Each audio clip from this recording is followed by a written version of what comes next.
So then my teacher called me to his room. He was the abbot of the monastery, and he called me to his room and he said, you're the first foreigner in 600 years to graduate from our monastery. And so congratulations. And they give you a little white scarf called a kata. They hang it around your head. And then he said, but as a foreigner, we have a second examination for you. And I'm like, you didn't mention any second examination. Then he said, oh yeah, you go to New York, you start a business, you prove that you understand what we taught you. Because supposedly they teach you how to shift the future, how to change the future, how to shape your future. If you understand the laws of karma, then supposedly you can adjust your future path and you can make things happen. So they said, your examination is second examination. Go to New York, start a business, make $1 million. We'll give it away to the refugees because we're not allowed to keep money. So then I fought with him for 6 months.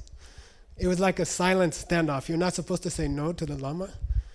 You think those rosaries are for prayers? You get this, they will hit you. And then you get these red dots across your forehead. In the monastery, that's what a rosary is. The teachers use the rosary. That's why all those Tibetan monks are so well-mannered. 25 years of rosaries. Then, eventually I went to New York and I did start a business. We started with 3 people. And then now it has reached it's about 250 million a year. And it is owned by Warren Buffett. And then people asked me, how did you do that? People started asking me, how did you do that? And then my friends and I, we started giving trainings with different companies around the world. And I wrote that book. And the book has been translated into many languages in countries I don't know about, and editions I don't know about. A lot of them are black market, but in Russia and China, for example, it's used quite extensively, and we've been approached by a Russian company. They just got back from Russia. They have 32,000 employees, banking and petroleum, and each employee is required to read the Diamond Cutter in Russian. And I don't know who's printing it, but it's interesting. And then like that, same in Beijing and China. So we often go to China. We're there, 3 months a year. And we train companies in China about these principles. One day in southern China, in a place called Guangzhou, which is where all the stuff in the world is made, probably the chair you're sitting on, outside of Hong Kong. And then I gave a business talk, how to use diamond cutter principles to be successful financially. And then one lady raised her hand. They go like this, right? They don't go like this. And she said, 为什么? Can you use this to fix your husband? Can you use karmic principles from Diamond Cutter? They call it Jinkanjing. They have the Diamond Cutter Sutra. It's the oldest printed book in the world. And can you use those principles to fix your husband? Then some guy, of course, raised his hand and said, I want to fix my wife. And I said, yeah, I guess you could. I mean, they don't train us in the monastery for that. But then people started asking, and then someone came and said, I have breast cancer. Can you use these things? Can you use these principles for a serious health problem? Then obviously many people come and say, I have enough money and I have a good relationship and I'm healthy, but I want peace in my mind. I want inner peace. Can you use these principles to have a peaceful mind and a quiet mind?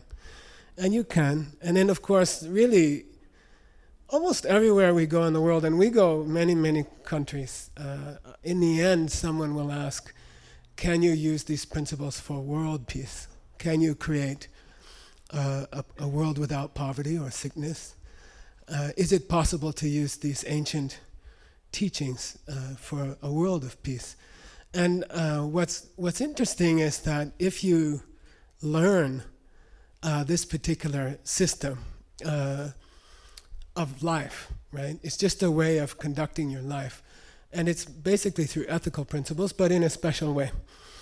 If you learn it to achieve your own goals in life, which you can, and I did, then you can automatically, because of the nature of this method, you are helping the world also. You are creating a better world and a more peaceful world and a more prosperous world. So just to learn these principles and to try to put them into practice, automatically you are helping to create a better world. It's a nice system. By achieving your own goals, you are helping the world already. And we'll talk more. We have 2 nights to talk about it. And I'll get to it by tomorrow, okay? By tomorrow evening. I thought, so those are the basic goals that people have in their lives. I've been teaching, I don't know, over 30 years, and thousands and thousands, tens of thousands of people. And people basically in their life, they want financial security. I don't mean greedy. I don't mean you want 3 cars because you only have 1 bottom, you know, or you want a 20-room house when you can only sleep in one of those rooms. But people would like to be financially independent. People would like to be able to buy what they want and have what they want and do what they want without thinking about money, you see? Like, we would all like to reach a point in our finances where we just don't have to think about money. The money comes and we do the things we want. Actually, most people in the world, when they talk to me, they want to become wealthy, they want to have financial independence, but in the end, most of them want money because they want to help other people. They want to donate money, or they want to help other causes, like the Bill Gates and the Warren Buffetts of the world. When you have enough money, when you reach what I call oxygen money, when money is like oxygen for you and you don't have to think about it, then you become even more generous and you start helping other people. So many people, I think, it's not a selfish reason. They would like to be financially independent so they could help more people. And then naturally people would like to have a beautiful partner. It's lonely to have a lot of money and to have no friends, or to have no beautiful partner in your life. And then of course people would like to have good health.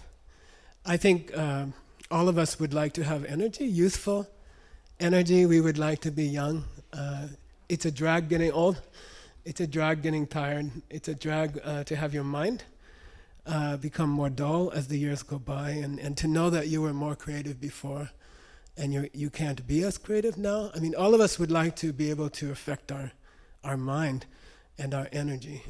This is basic 3 desires of a human life. In this system in which I was trained, so I was trained very, very strictly for 25 years. And it's a very strict program. It's a very, very difficult. We start at 3:30 in the morning and we go till 10 or 11 at night, and there's no break. And a lot of the young men go crazy. I mean, we lose a typical class before you reach a geshe. You might start with 60 monks, and in the end we had 4. So it's a very difficult program. But if you get through it and if you understand it, then you can make stuff happen in your life, and it's like magic. So I just go around the world. I don't care. I'm not trying to make people Buddhist. It's not my interest. I don't care what picture you have in your house. It doesn't matter to me. I still go to All Saints Church. I sneak in there on Sunday, the early service, and down the street, and I don't care. I don't think most of us can relate to a blue 12-armed God. You know what I mean? And to me, it doesn't matter. The principles that I would like to speak about, and that I'm grateful for Robbie for organizing this talk, they are universal, and they are beautiful, and you can change your life, and you can change the lives of other people. So it's just something. Learn it, take away what you would like, It won't work if you don't try it. Try it quietly on your own. You don't have to report back to anybody. And see if you get $200 million or something, you know. And not because we are greedy people, but because we can help more people. And I have, with the money I have, 25 years of supporting Tibetan refugees. We just finished the last ancient book from India, 4,600 books. It took 25 years. We just finished typing in the last book about a month ago. It went up online. We cataloged 141,000 texts in St. Petersburg, Russia, in the Hermitage. That was finished last year. And we're cataloging all the books in Mongolia. That's 16 years now. But those take money. It takes money to do good things and great things. So here we go, all right? And use it, try to use it, okay? Just try it yourself, quietly. Try it for your own life. It's a way of planting your future. I live in Rimrock, which you never heard of. It's near Camp Verde, which you also barely heard of. Camp Verde for us is the big city. Rimrock is worse. But I live on a mesa and I garden, you know, I do gardening, and this is the time of year when I plant, you know, and I have a huge box of seeds because all my friends give me seeds, useless seeds from Germany, China, Russia, things that will never grow in Arizona. So first I throw out all those, and then there's like 5 boxes left, and then I make a drawing of the garden as I want it to be by June or July. And I have to consider which plants will grow first and which flowers will open at what time and who's taller than other ones, because I won't be able to see them from the porch if I did what I did last year, which was I planted the zinnias in front of everything. I couldn't see anything behind them. And you plan your garden, right? You can plan your future and your life in the same way. I want to have this income by next year, this time. I would like to improve these relationships, or I would like to have this kind of person in my life by next year, this time, or 6 months from now. Or I have a bad back and I would like it to be gone. Or I would like my youthful energy back. Or I would like my husband to be affectionate again, or things like that. You can plant them according to this ancient wisdom. Can you show Diamond Cutter? According to this ancient wisdom, this is the oldest printed book in the world with a date on it. It's kind of it's a Google image, okay? But inside there is this wisdom, and I can give you 25 years of it in 2 nights, okay? And then you can start using it. You can start using it, okay? So we'll just start, all right? There are new ideas. There are some new ideas, all right? And you have to stretch your mind. You have to open your mind and you have to stretch it, okay? If it's something you heard before, you would have $200 million. It's something new. And then you have to try and stay with me, okay? So we'll do it the old way, the old Tibetan way, 1,000 years old. I'll ask you a question. You have to answer, enthusiastically. I also have a rosary here.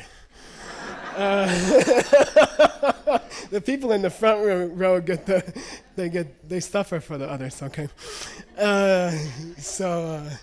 I'll ask you a question. Don't be shy and just. So here we go. What is this thing? Yeah, it's a pen. She's interested in answering correctly because she's in the front row. Question: if a dog came in here from that door, if a small puppy dog came in here, and I whistled to it, and I said, and I waved this thing in front of the puppy dog, what will they do? Yeah, they will chew on it. Do they see this object as a pen? No, they don't. They see it as something to chew on, right? They see it as a chew toy. This sounds like basic questions, but they are important. And they are $200 million questions, really, seriously. And not just money, I mean relationships. You can have extraordinary relationships at work and in your private life forever, if you understand these things. Who's right, the dog or the person? I think you can say both, and I think that's a really good answer. Okay, the dog sees it as a something to chew on. The human sees it as a pen. It is validly both a chew toy and a pen. There was only one guy in Florida in all of 30 years who insisted that it was a pen, and it couldn't be a chew toy, and that the dog was wrong, you know. And I'm sure the dog thinks we are foolish not to take advantage of the delicious taste, you know. Like anyway, they're both right. Now here comes the important question. Okay, this is the deep question, and this is the basis of what I would like to share with you for 2 nights. Okay. If I put this object here on this table, and if all the people leave the room, and then if all the dogs leave the room, at that time, is it a pen or something to chew on? Which one? This is the universal answer. Every country, they will say, I guess that's universal. I don't know why. But there's some gestures that aren't universal. I've learned that. But I was in Brazil and I did some gesture and that was the wrong one. But yeah, it's neither one. At that time you can't, it's not a pen yet until the human walks back in. And it's not a chew toy until the dog walks in. Left by itself with no people and no dogs around, at that time, it's neither one yet. It's neither one yet. It has the, what do you call it? It has the potential to be either one. If the human returns or if the dog returns, it will become that. If they both walk back in, it will become both at the same time, and there will be 2 realities in the room. Parallel realities going on. But so long as there are no observers in the room, then for that long, this thing is, then that's the Buddhist term is empty. Emptiness. That's the meaning of emptiness. So I had this thing in when I first got to the monastery. You know, I'm this guy. I'm like a young hippie from Phoenix, and somebody gave me a photo today of my rock and roll band in high school. I haven't seen it for like 40 years. It's pretty funny. So that was me, you know, and I go to India, you know, and then I got to the monastery and I said, you know, I want to study here. Na Sangye Go. I learned some Tibetan. It means, I want a Buddha. I want a Buddha. And then they said, okay, you can come. And then they gave me this tiny little cell. I could touch the walls with my hands, you know. And they said, you know, until you get to be a more senior monk, you can stay here, you know. So I went in this tiny room, and the beds are all Tibetan size. See, Tibetans are all like 5 feet tall. So I used to sleep with my legs curled up. Nowadays they put me in the penthouse hotel in Beijing, and I still sleep curled up in the corner of this huge bed, you know. So then the Lama said, okay, do you understand how to meditate? And I thought, oh yeah, I know. And then he said, do you know about emptiness? I said, I know. Later he gave me a nickname. He didn't call me Mike, he called me Mr. I know. You know, that was my name in the monastery for like 25 years. I know. Hey, I know, get me a cup of tea. You know, so he said, okay, meditate about emptiness. Then I'll ring the bell and you come up and see me. He had a bell. I was like the dog. He had a bell. So he would ring his bell. I lived with the same Lama for 25 years. Old, cranky, old school Tibetan Lama, great scholar. So I sat down and I meditated about emptiness, and I thought, I closed my eyes and I said, everything is black, just black, everything is black. You know, then I heard the bell, ding, ding, ding, ding, run upstairs. Then when you come into a Lama's room, you have to knock, and they say, sho. Sho means come, dog. It's the word you use for a dog. It's a sho. Then you come in and you have to get down on your knees, which I won't do, okay? And then you have to slurp. I don't know why. You have to go. It's like respect, to show respect to the Lama, and in Tibet. And then he said, did you meditate? I said, yeah. What did you meditate about? Emptiness. What's emptiness look like? I said, you close your eyes, everything is black. He said, that's emptiness? I said, yes. He said, that's kukpa. I said, what's Koopa mean, Lama? He says, idiot. You go try again. You go try again. Then I said, don't worry, I know. I read a book. I read a book in America about emptiness. Then I went back to my room, closed my eyes. I watched my thoughts go through my mind and try not to think them. Just watch them. They would start over near my ear and go over near my cheek and kind of go out. And I would watch my thoughts go and then not attach to them and not think about them. Then I heard the bell. Ding, ding, ding. Run up. Did you meditate? Yes. About what? Emptiness. What's emptiness? Close your eyes. Don't think about anything. If a thought comes, just follow it until it fades away. He said, that's emptiness? Yes. Shintokupa. Oh, what? Lama, what's a Shintokupa? Extremely idiot. And then I tried a third time. The third time I tried to, what is that? I tried to think everything was an illusion. Everything's an illusion, nothing matters. Don't feel good, don't feel bad, just be neutral. I thought like that. He called me up. He says, what's emptiness? I said, don't feel good, don't feel bad, don't think about anything. Don't feel happy if someone kisses you, don't feel sad if someone hits you. Just neutral. He said, that's a Shindunine Kupa. Then I said, what's that? He says, a super idiot. You are a super idiot, So then, what is emptiness? What is meditation? It's that by itself, this is not a pen. Okay? You agreed, right? By the way, this is a trick in Tibetan debating. We debate 4 or 5 hours a day, okay, for 25 years. So the trick is to lull the opponent.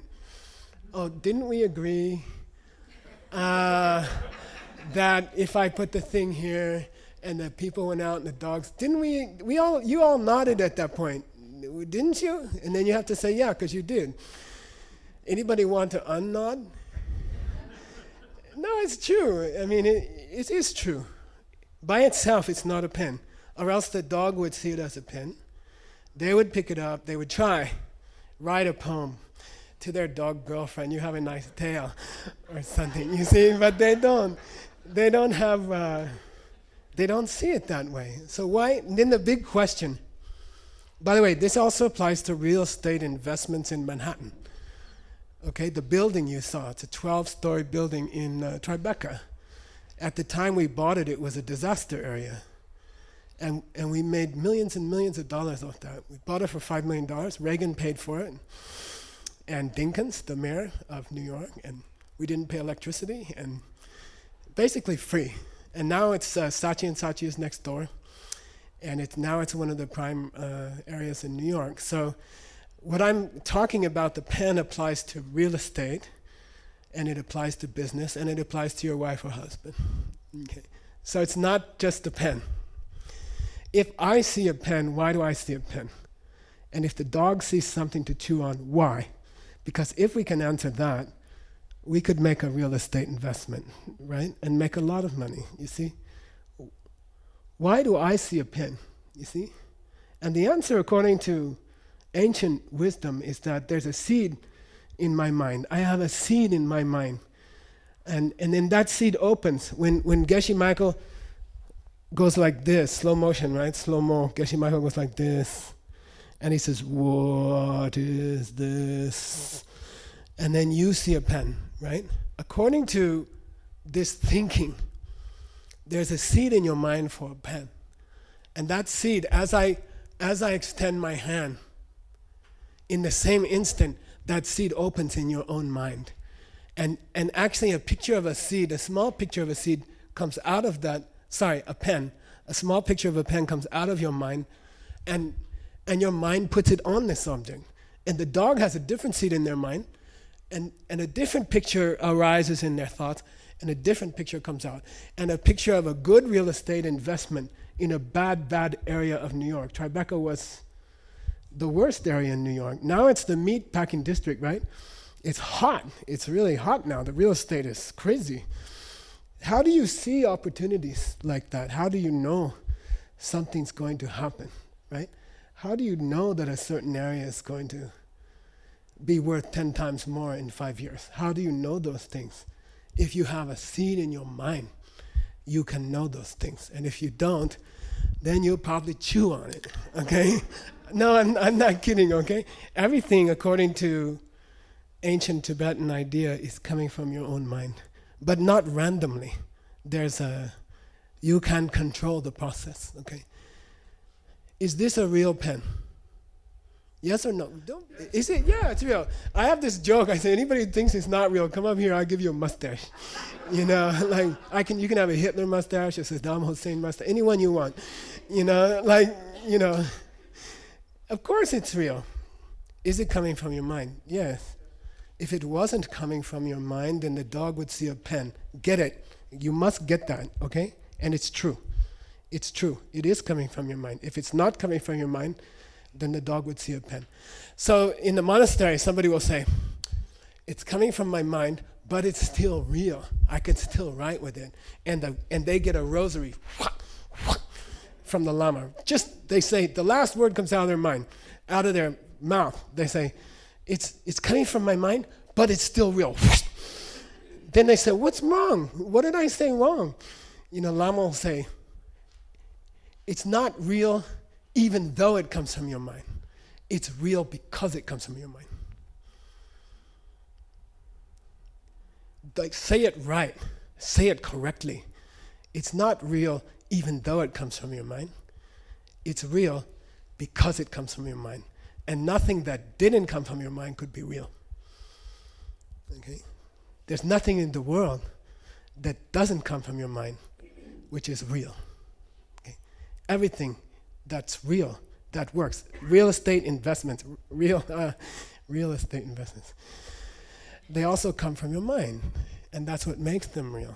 And you can control them, and then you can have a comfortable life, material life. You can donate money to many causes. You can help many people.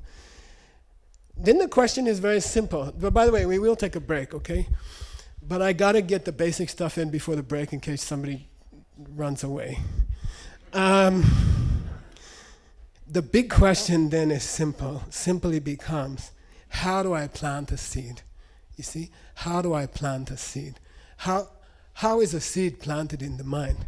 Because then I could garden the next 6 months of my life. I could purposely plant seeds for financial independence. I could make my husband more affectionate. I could return my wife's interest in intimacy. I could fix my bad back. I could make my household more peaceful. And my own mind, your thoughts also are arising from seeds in your mind. Your own thoughts are also coming from seeds. And you can change the capacity of your mind, okay? You can learn foreign languages. You can play upright bass after never playing it in your whole life. Just pick it up and play it. You see, you can do cool stuff if you know how to plant seeds. So here's how you plant a seed, okay? Okay, Scotty, it's time for some money. You have any money? This is how I make extra money.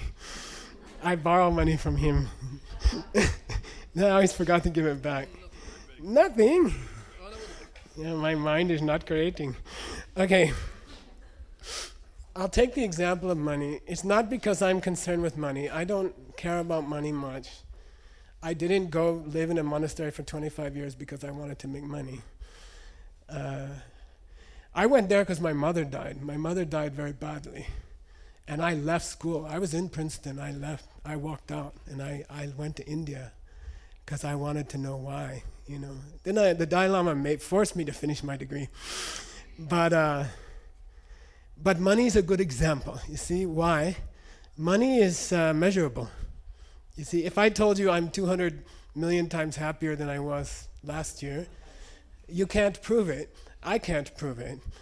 But if I say I have $200 million company, then you can look it up online and you can check it. So money is good for example, just for an example, okay? I'm not trying to make you all greedy or something, okay? It would be nice, right, to have enough money. As much money as you want, and you never have to think about it, okay? Somebody else does the accounts, right? Where is she? Those two in the back, in the corner. They're probably gonna show me books or something. Nah. Okay.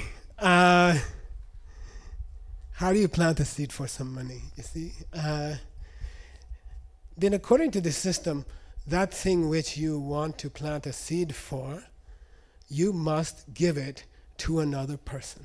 That thing which you want to plant a seed for, you must give it to another person. And there is no other way to plant a seed. And according to these ideas, there is no other way to make money. Not possible. The only way, every penny of the world's economy has been generated by generosity. All money is a mental impression, and that impression can only be planted by serving another person with money. You see, so it's a very beautiful idea, and it works. Okay, then people automatically, you're sitting there, I can see your mind. We are trained, right, for 25 years to see the other guy's mind, right? I can see your mind. Oh, my mother was very generous, and she just got more and more broke. Every year that went by, she gave more money, and then she got more and more broke, and she died broke, right? You would think things like that. You know generous people who didn't make $200 million and Warren Buffett bought their company, right? You know that. And then I say, they didn't know the technique. They didn't know how to plant the seed. They planted some seeds, but they was like taking watermelon seeds and throwing them on the floor, concrete floor.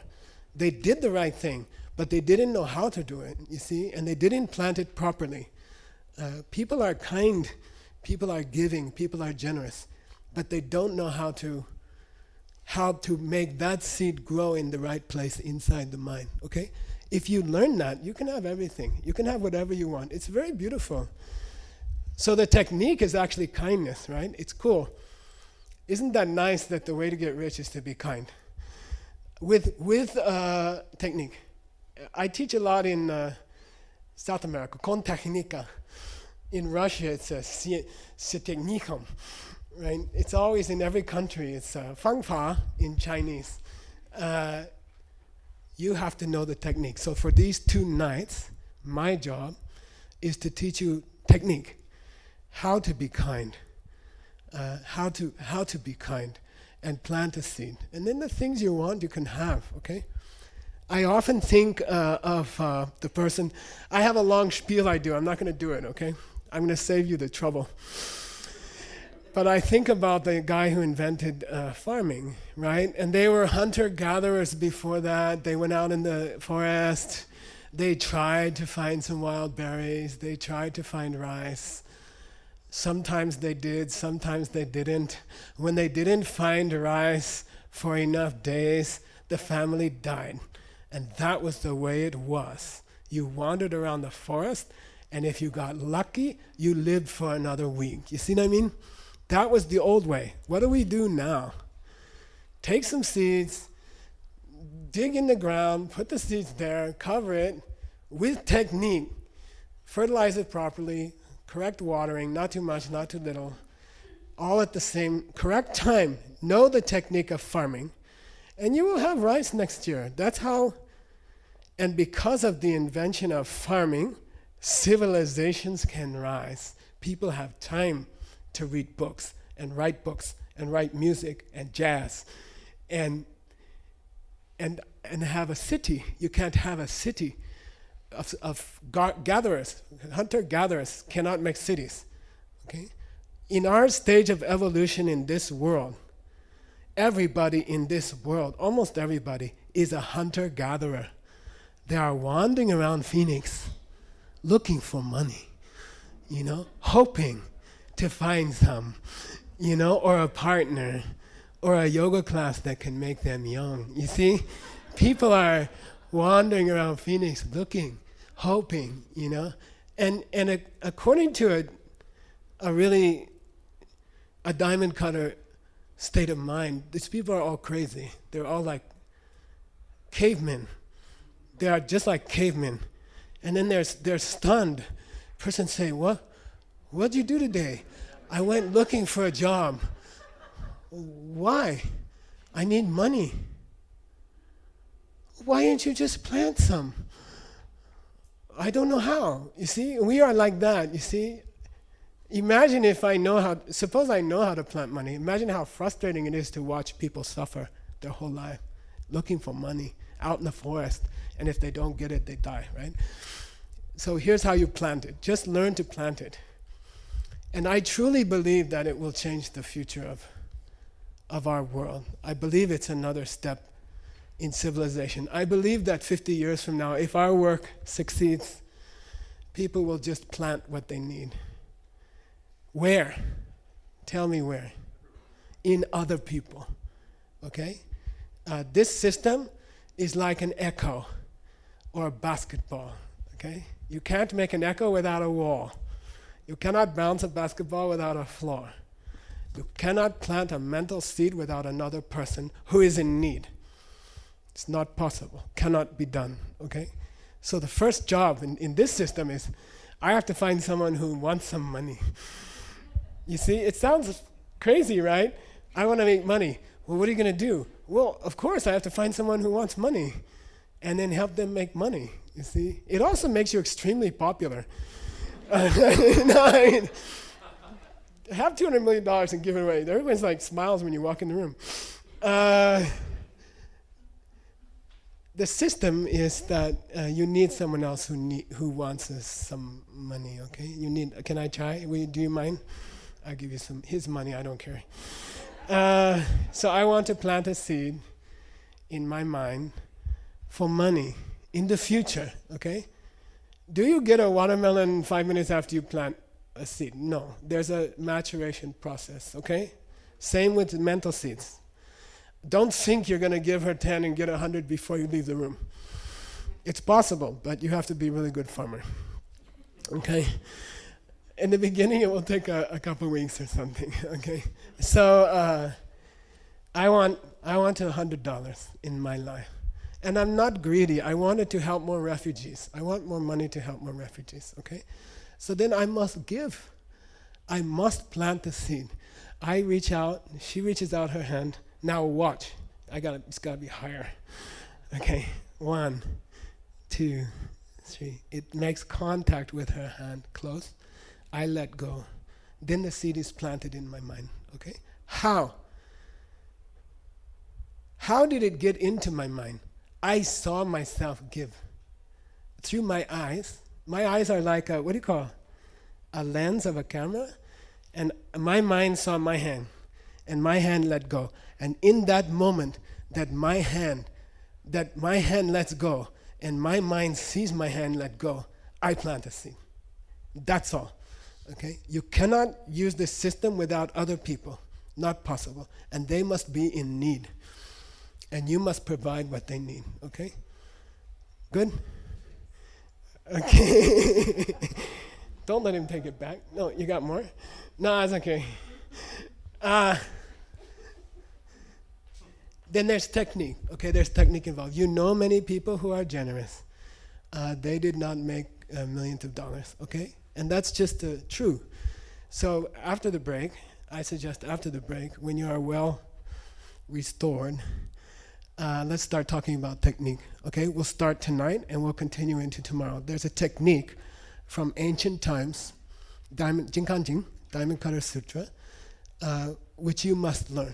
Okay, and if you understand that technique, you can make changes in your spouse, you can make changes in your health, you can change your financial situation.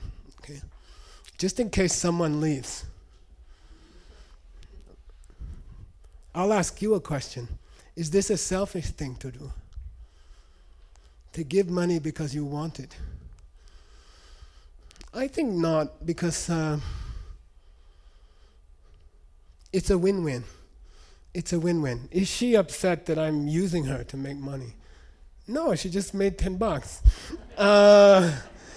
Am I happy that she let me give her the money? Yes, I will make 100. If I know what I'm doing, 100 will come.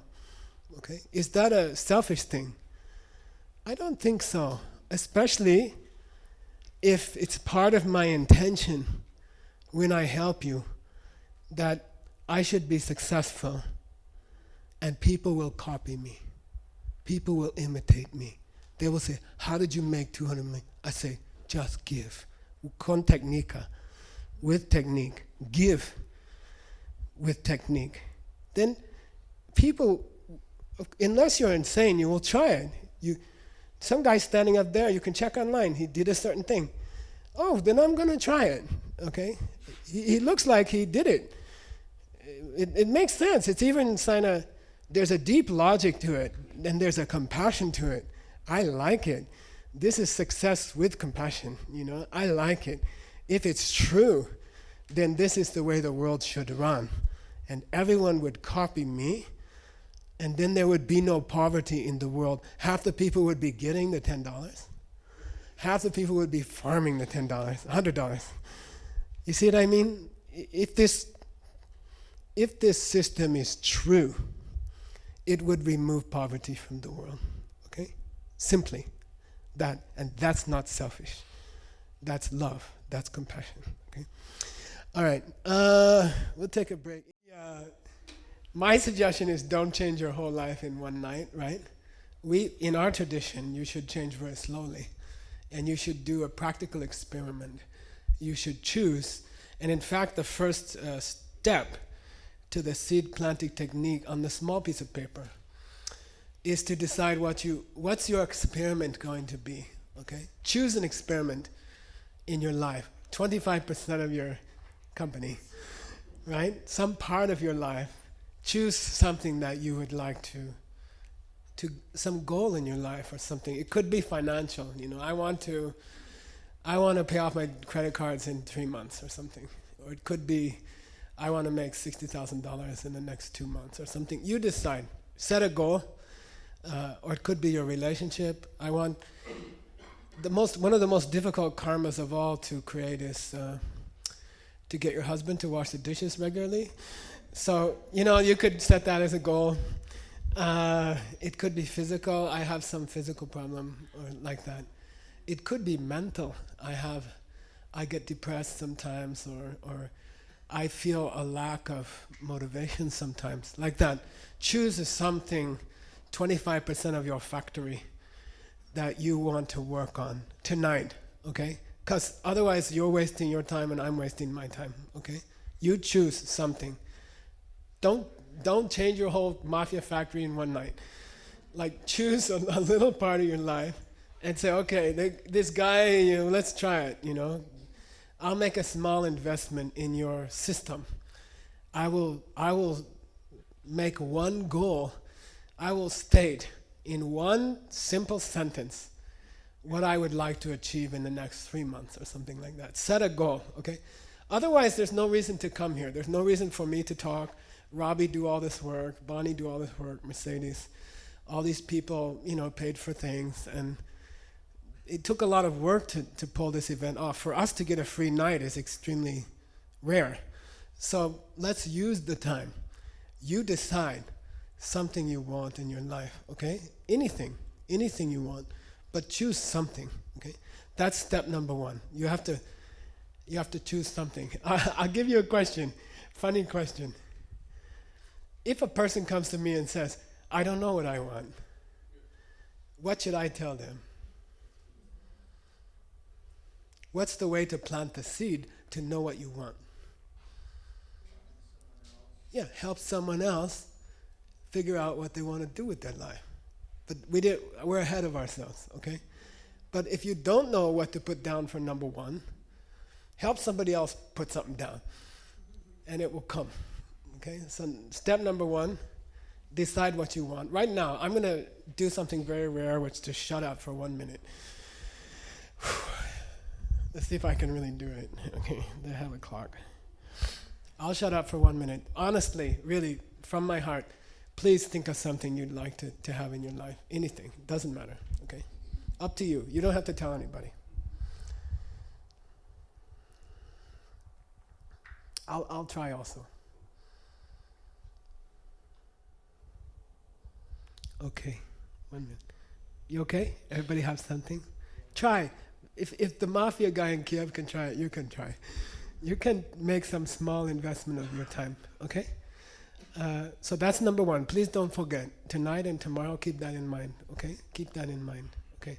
Second step on your refrigerator card. You must identify another person in your life who wants the same thing or something similar. Okay, it doesn't have to be exactly the same thing. Some guy told me I want all the vanilla ice cream I can get. Can I give my friend wants chocolate chip? Will I still create the right seeds? I said, yeah, there's a little bit of leeway here. You know? Yeah, okay. So, yeah, someone who wants something similar to you, but pretty much the same, okay? Now I'll tell you an almost universal reaction in every continent of the world. I don't know anybody who wants that, you know. People come to me. Then I say, you look for 24 hours. Through your family, through your friends, through your co-workers, through your neighbors. Look for someone who might want something similar to what you want. Get back to me. Email me. Then they always find 10, okay? They always find 10, which proves that we just don't pay attention to what other people need, okay? It just proves who we are, you see? I don't know anybody who's having trouble with their husband. Check, you know? Get back to me in 24 hours. Then they're like, everybody's having trouble with their husband. I said, good, you have more material to work with, you know? Okay, so find someone who wants the same thing that you want. Part of the second step, by the way, in Tibetan, these are called shi. Say shi. Shi. Sampa. Jorwa. Tartuk. Shi. Sampa. Jorwa. Tartuk. Leki lam. Leki lam. The four together are called leki lam. Those are the four words in Tibetan. The second one is sampa. Sampa means find a person who almost wants the same thing and make a plan to help them, okay? Make a plan to help them. Now, the help does not have to be professional, okay? I'll tell you why, okay? Gesla, I decided what I want, step number 1. What do you want? Step number 1. I want to be financially independent, and right now, I'm deep in credit card debt, you know? Then I said, okay, what's step number 2? Choose a person who has the same problem. Okay, find someone else who has credit card problems. They're not hard to find, okay? Then, what's the second half of number 2? Oh, I have to make a plan to help them. Okay, take them out to a Starbucks. I even call them the 4 Starbucks steps, I think, sometimes. You know, take them to a Starbucks and talk to them and help them. That's step number 3, by the way. Step number 3 is go to the Starbucks.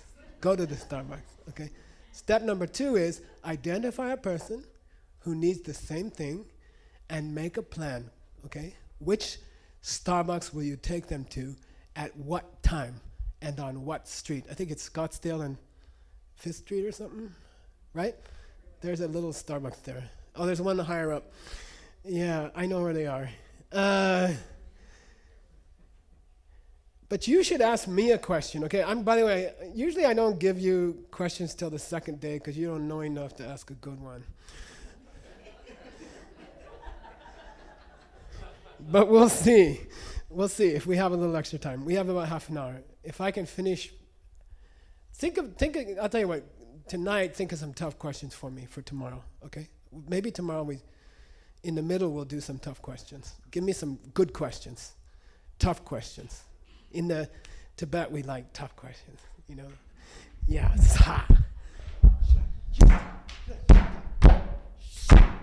Like that. Then you knock the guy's head.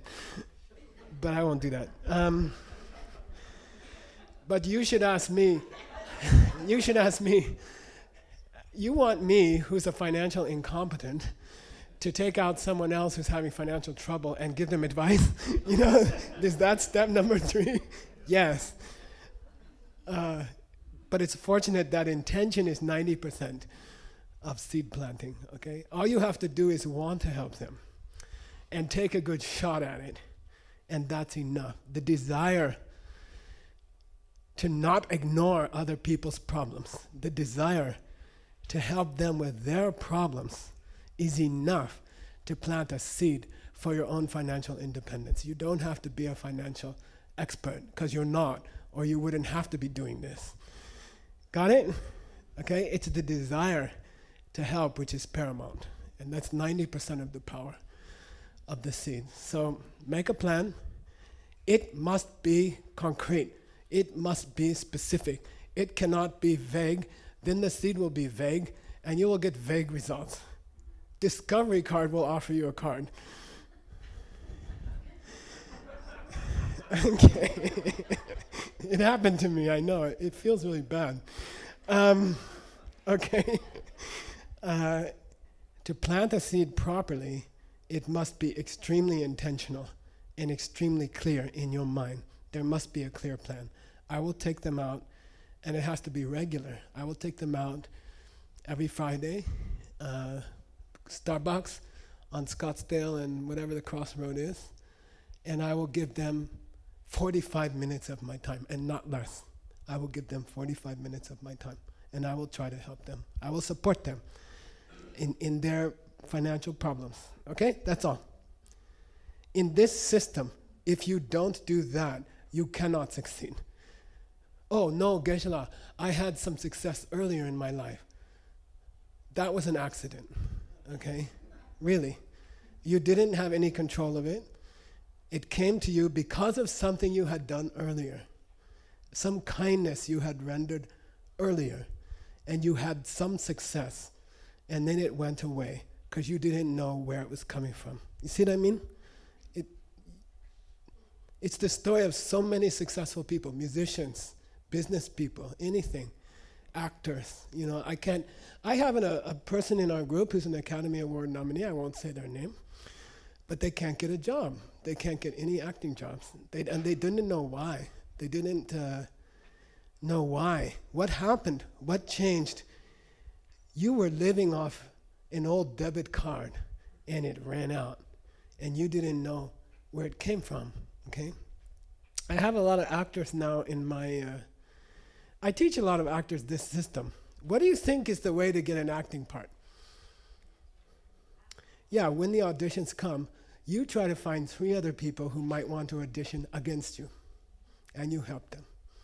And you support them. And you try to pitch them to the director of the film. Okay, well, who was that? I can say her name, Summer Moore. She's a lady in LA. She tried my system. She just got a multi-film part, leading role. She just did it this way. She helped other people get roles. You see what I mean? With technique, which I'm teaching you, right? 4 steps, right? So, third part, take them to Starbucks. It must be regular. You don't plant a seed in a day. I would say once a week. Try once a week, okay? To fix your finances, make a regular date with someone who's struggling and give them support and help once a week, regularly, okay? Same time each week. What you want, you must offer to others regularly, or it won't work. Doing it once is not going to make anything happen. It's like throwing a watermelon seed on concrete, okay? It's not enough. It has to become a way of life that you help others. It has to become part of your way of life, your regular way of life, okay? It has to become an instinct that when you want something, you try to get it for someone else. It must become instinctual. And right now we have the opposite instinct. What I want, I must take from others. I must deny to others. I must compete with others. That's our current instinct, you see? And to change an instinct is very, very hard, okay? So it has to be regular. It has to become instinctual. Oh, my husband yelled at me. I have to stop yelling at the kids. Instead of getting angry at the husband, your automatic instinct is to, who am I yelling at? Why? How should I stop my yelling with someone else? You see what I mean? Like that. It must become an instinct. If enough people change that instinct, this world will change. The whole world will change. People will act differently towards each other. Those who don't want to be yelled at will stop yelling in order to not be yelled at. And it will just be an instinct, and the world will change, okay? Okay, step number 4. I think that most generous people in the world who didn't become financially successful because of their generosity, could have been if they had done number 4, okay? Number 4 is the most important one. Step number 4 is the most important one. What's it say there? I forget what it says. What does it say? Yeah, okay, let's talk about coffee meditation. Scotty, are you available? No. You are? You're not running anything? Okay, come up here and sit in a chair. I have a skit, okay, that I do. And I don't want you to not to see it, even though it's going to take 5 minutes or something.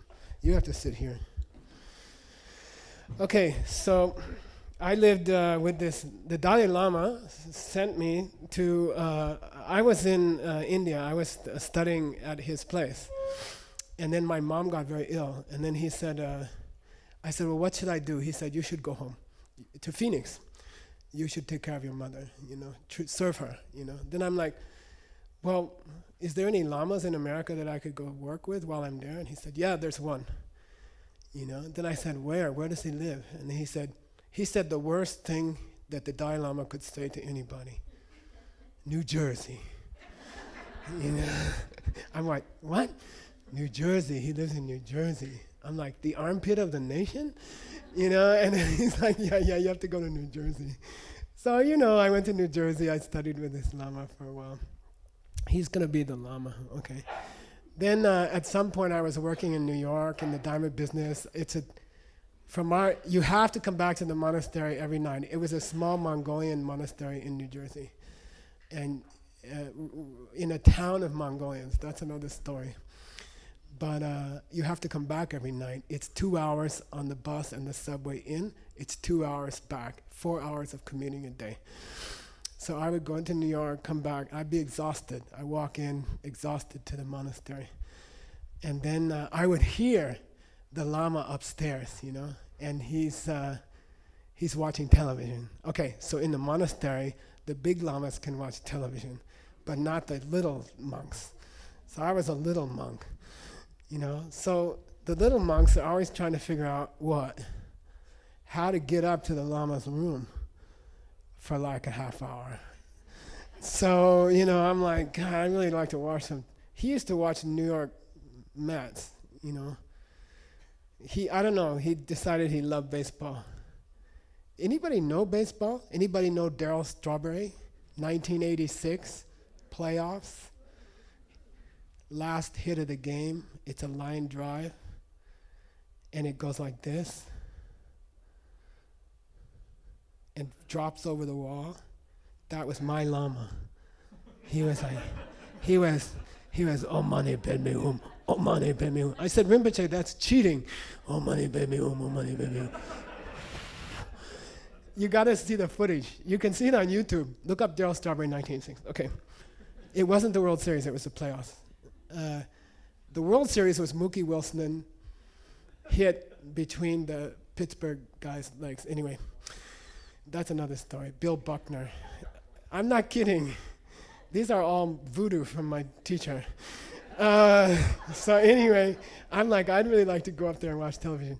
So you make him a cup of tea, Tibetan tea, salt, butter, cream, half and half, milk, nutmeg, and then you have to swoosh it in a churn, in a big butter churn, like a wooden thing, It's a big deal, and they drink 25 cups a day.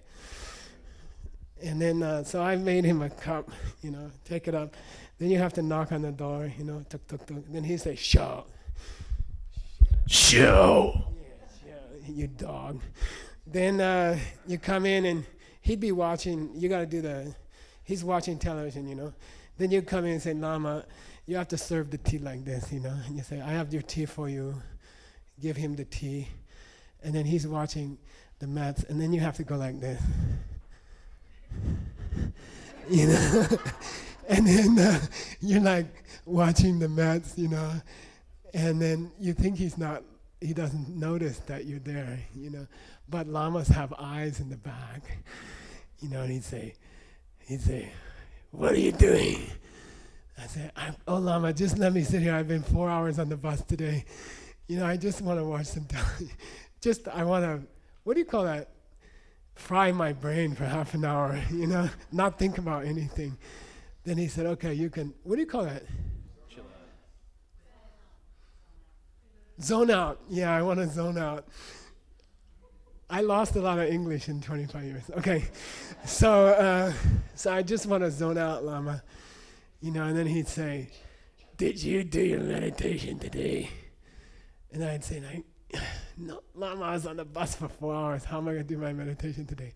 You have to do your meditation. Then I'm like, all right, I'll go do my meditation. Then he said, sit on the couch. Then he had this couch.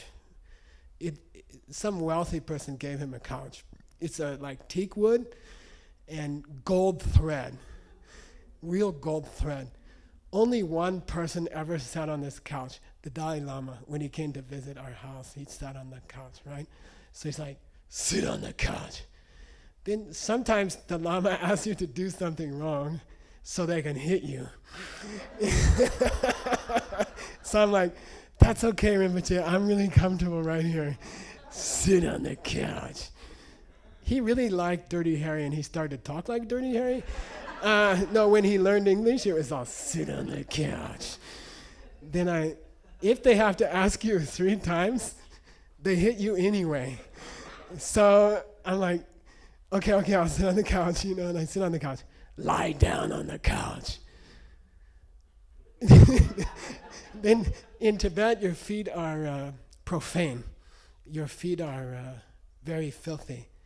It's like when Jesus before, when was that? Thursday before Easter, coming up, he washed his disciples' feet. Also in the Judaic tradition, in ancient times, the feet were very unclean. So in Tibet, you're never supposed to put your feet up on anything. And you can't point them at anybody. Put your feet up on the couch, on the gold thread couch. Yes, put them up there. But I thought you wanted me to meditate. We are meditating. Shut up. Lie down. They say katsum. Say katsum. Katsum. Katsum means shut your mouth. It's funny. Every time I teach people bad words, they remember them right away. And I teach them some holy sacred thing, and they can't remember. Anyway, so he says, katsum, sit down. Then lie down on the couch. Then he said, now prop up your head. Then he sent the other monk. He had another servant monk named Jampa. He said, get Mike some coffee. Go get Mike some coffee. Then he'd run down, come back with some coffee. Drink the coffee. Yes, Rinpoche. Think about number 3 and number 2. What? Think about number 3. Didn't you go to Starbucks today with anybody? I did. Think about it. Think about the plan you made. Why? That makes the seed work. Okay? That makes the seed work. And why your mother didn't get rich, she didn't know about number 4, which is coffee meditation. Okay? So you have to clarify the karma. You have to sharpen it. You have to define it. You have to increase the resolution of the karma.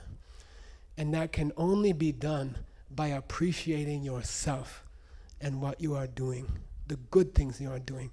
When we go to bed, when we lay down on the pillow, we start to worry because we're tired. Okay? In the morning, you don't have those worries, right? Only in the dark, at the end of the day, never in the sunlight of the morning can you have those worries. But as you sleep, as you go to sleep, because you're tired and it's dark, then worries start to come up in your mind. Oh, my boss doesn't like me. Maybe I can't keep my job. I have all these debts. Like my husband is blah, blah, blah. And you start to have unreasonable worries start to get exaggerated as you fall asleep. In this system, okay, you can retire, because I can't stay like that so long.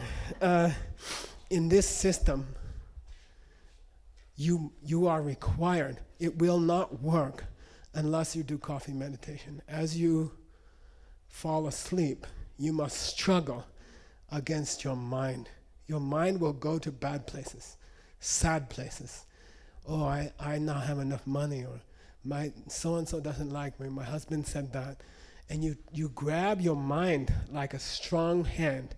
You grab your mind and you say, we are not thinking those things tonight. We are thinking good thoughts tonight about what we did today that was good. And you fight with your mind and you say, come over here. And you think about the good things you did today. Did you take someone to Starbucks?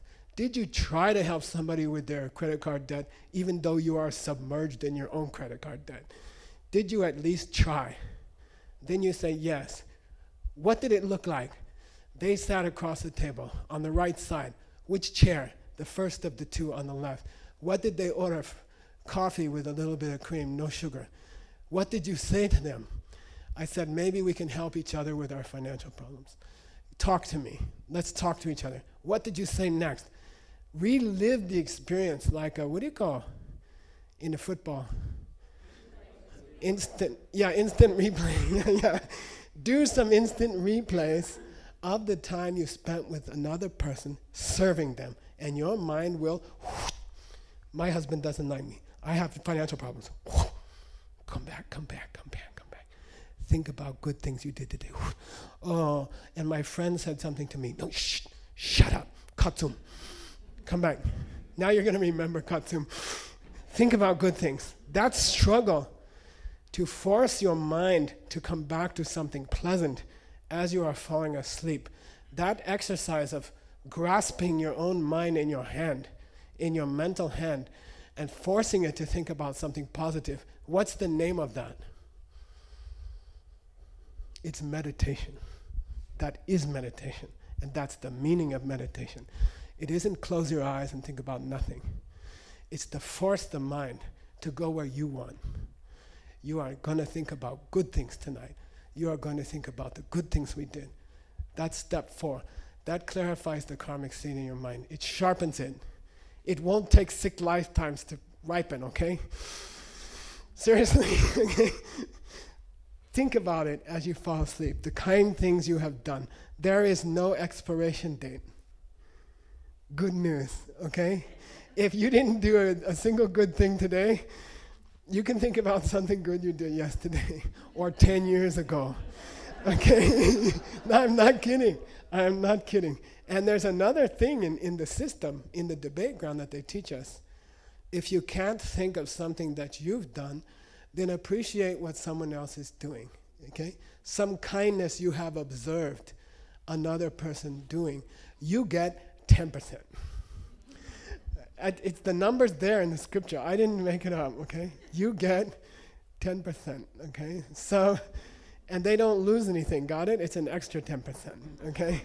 It's not like they drop to 90, okay? It's not like that, okay? But that's meditation. That's the meaning of meditation is to compel the mind to think about what you wanted to think about. And it's difficult, and that's meditation. And that hand which grasps the mind and puts it over onto a good thing to think about before you sleep, that muscle will increase. That muscle will get stronger. And that's meditation. And in a few weeks, you lay back on your bed and automatically the kindnesses you have done today will come to your mind. Okay? And it's very beautiful. The word in Tibetan for meditation is gom. Say gom. Gom means to do something over and over again until it becomes natural to you. And that's the word for meditation in Tibet. Force the mind, as you fall asleep, to think about something good you've done today. And in time, it will become a habit. And every time you lay your head down, you will think of the kindnesses you have done to others, okay? Then you fall asleep on that. In your subconscious, every 24 hours, a seed planted that way doubles in its power. How does an untrained person who never saw the inside of a business at all make a $200 million company in the fastest in New York history? How? Coffee meditation. Okay, it's step number 4, okay? You don't have to know anything. You just have to know coffee. Okay, step number 4, as you fall asleep, think of the good things you've done. We got a call one day at the monastery in New Jersey, and they said, this is the Catholic Church in Lakewood, New Jersey. And it's a very beautiful church. It's a, what do you call it? Cathedral. And they said, the Pope has issued what do they call that when the Pope issues an encyclical? The Pope has issued an encyclical that all Catholic churches are required to invite other religions, priests and monks to come and talk about their faith.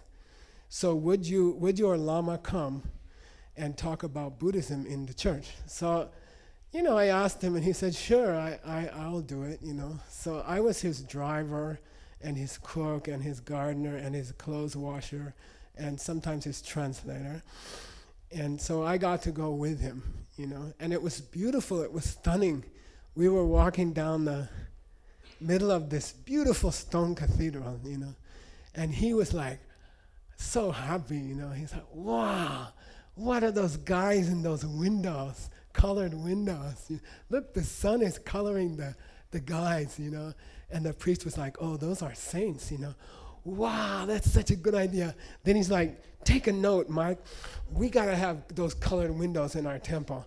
I'm like, okay, I got it, And then he's looking, and then halfway down the cathedral, he stops, and there's this little room off to the side, and a priest is coming in one side. And then this lady is coming in the other side through a different door. And he's like grabbing the priest. He's like, what, what's going on in there? What are they doing in there? And he says, don't worry. It's a special custom. What are they doing in there? The priest goes in, the lady goes in, and then the lady tells the priest all the bad stuff she did last week. Oh, well then what do they do? Well, then he tells her to do some prayers on these beads. Oh, he's like a mantra, like Om Mani Padme Hum. Yeah, Hail Mary, Om Mani, Hail Mary, over and over, And then all the bad karma's gone, And he says, that's perfect. That's exactly what we do, He says, that's a purification chamber, And he says, I understand. It's a great custom you guys have, Your church is all right, And then he goes, my Lama goes like this, where's the other one? And the priest goes, what other one? He says, the other room on the left side. And the priest says, what do you mean the other one? He says, where the lady comes and the priest comes in and the lady tells the priest all the good stuff she did last week. And the priest is like, you could see he's like getting an idea, like, yeah, maybe we need one of those, a rejoicing chamber. So in this tradition, in the Tibetan tradition, we are required to do step number 4. Coffee meditation means when you come home, change your clothes, have dinner, wash the dishes. You can watch TV for half an hour, okay? As long as you're supporting the right team. And then take your bath, and then put on your night clothes, lay down on your bed, and you must fall asleep thinking about kind things you have done for other people, or this system will not work for you. Okay? It will not work. Okay? You have to do that. Step number 4 is essential. It doesn't work without step number 4. Okay? And it's a beautiful custom. It's a wonderful custom to go to sleep that way. You sleep well. You never have trouble sleeping, because your mind, as you fall asleep, you're thinking sweet thoughts about kind things you've done. And the whole night your mind is happy and contented. And you wake up with a bright, happy mind. You see, it's a very powerful, we could put all those drug companies out of business. It's a very wonderful way to fall asleep, okay? So you must do step number 4, okay? Those are the 4 steps to planting a seed in your mind. Number 1, decide what you want. Number 2, find someone else who needs it and make a plan for a Starbucks. Why do I say Starbucks? I like neutral spaces. If you're going to help somebody, don't invite them to your house and don't go to their house. A Starbucks is a neutral place for everybody. Everybody can go to Starbucks. It's comfortable for everybody. I gave this long talk in Buenos Aires, actually for some government. Some of the government is using this in Argentina. I'm not allowed to say who. But so the one guy in the audience, he came up and thanked me afterwards. He had a very nice suit on, and I'm like, shake his hand. He says, I want to thank you. I said, well, you're welcome. And I said, what do you do? He says, I'm the manager of all the Starbucks in Argentina. He says, do you have stock in Starbucks? I said, not yet, but so find a neutral space, okay? It doesn't have to be Starbucks. I guess it could be McDonald's, that's a little harder. But find a neutral space and take them there, okay? And make a real plan. And that, plant your karmas like that.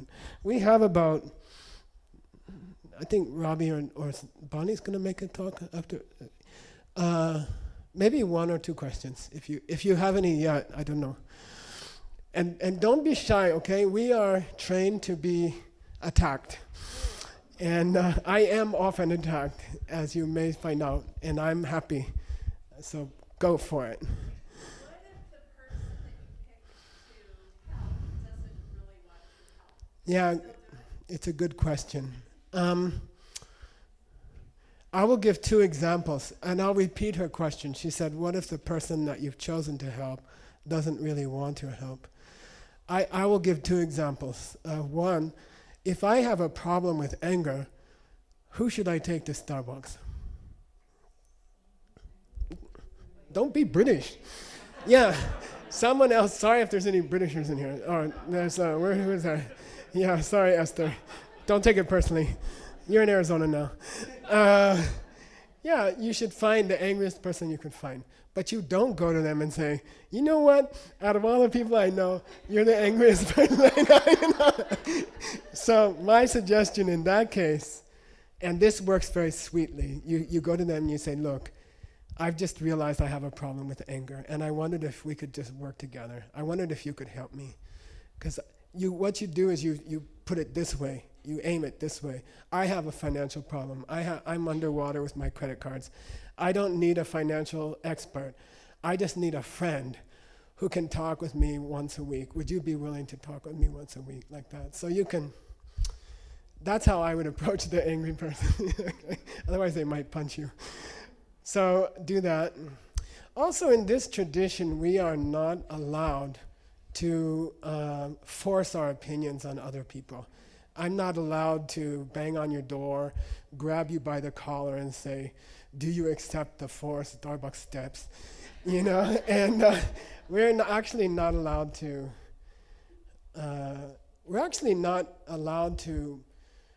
push these ideas on other people. If they want to know, if they're happy to learn, we're encouraged to share. And if it seems like they don't want to learn, we're encouraged to leave them alone and just pray that they have a good life and they're happy. And we're not allowed to, what do you call that? Proselytize. We're not allowed to proselytize. But another answer to your question. If I have a problem in my life that the people I offer help are not willing to accept that help, which would make me happy to give, what should I do? Find someone else that has the same. No, or I should be more willing to accept help. You see? And then my seeds will change. And then the people I meet will be more willing to accept my help. Because giving help is a pleasure. And it's a high pleasure. It's the highest pleasure in life. To be denied that pleasure is a very sad thing. So if people in your life are denying you the pleasure of helping them, it may be that you are refusing the gifts of others. And then you have to be more willing to let someone give you a gift. You know what I mean? And then your seeds will change. And then suddenly you'll meet people who are dying to have your help. Because giving help is a pleasant occupation in life, right? Okay. It works. Yeah. We'll do more questions tomorrow, okay? And thank you for coming. Try to imagine someone who believes he has learned to plant anything he wants in his life, and he wants to share it. He wants other people. like the first farmer is trying to talk the second farmer into not eating all the rice, but bury some underground. And the second farmer's like, "You're crazy, man." And nah, give some money to get money. Give some of what you have to get, and it will come. Okay, it will always come, and you can't stop it. Okay. All right. Did you have some announcement? Yeah.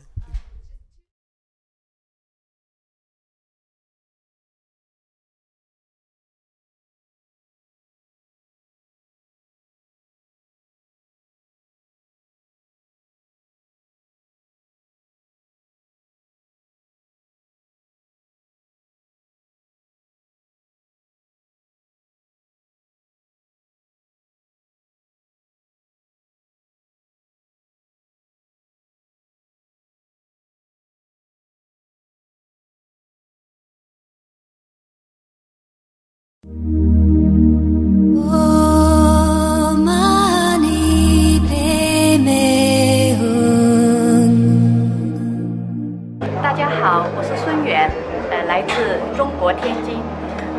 这是我第2次参加格西 Michael 的禁闭会，第1次是在去年12月在广州。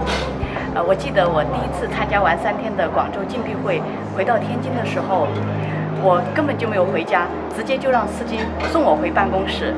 虽然很累，但是马上我有很多东西要和我的同事们分享。我跟司机讲，马上现在送我去办公室。在那个禁闭会上面，第1次学到了古老的金刚法则，那么明白了己所欲，先施于人的道理。自己想要什么，先把这个东西给需要的人。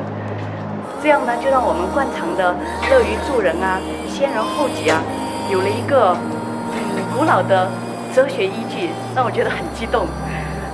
那么在过去的1年中间，冥想、瑜伽、60书，虽然我做的不太好了，瑜伽是坚持做，之前就开始做了6年，可是在这个禁闭会上学到的，尼姑玛瑜伽是一个非常有系统、有根据又非常有效率的，特别适合上班的人、工作的人，半个小时就可以搞定，每天就这样子，非常的好。那这次来到马来西亚来参加这个禁闭会呢，也是我的同事们鼓励我来的。因为我经常出差，做工太少，我都不好意思再出门。我的同事说，你要再辛苦跑一趟，回来教我们做瑜伽，所以我来了。那这一次呢，不光是巩固了上一次禁闭会学到的这些种子的原理、金刚法则，而更多的呢，也了解到了原来一个人的种子，好的种子，不但可以为自己造福，而且还可以影响到整个周遭的环境，甚至影响到世界。就这个共业，好的共业会有这样的效果。当然，坏的共业，因为一个人的不良言行，也会影响到整个世界。也就想起巴哈欧拉讲的那句话：纯洁与良好的行为，可加以适当的操守，能够促进世界的改善。所以呢，我又明白了为什么这样的话就更有信心，也更知道应该怎么去做，才能够让这个世界变得好一点，更好一点。谢谢。OK 这次来格西的这个课程让我更加领悟这个笔的这个故事，更加清楚这个笔的应用，而真正的能够在我的生活里面呢，做出一个更好的见解。我觉得这个笔的形容的非常好，就是它将因果的这种关系用这个笔的这一个比喻呢，比喻得非常好。我相信明白了这个道理之后，回去之后呢，我会跟更多人说这个笔的故事。好，谢谢。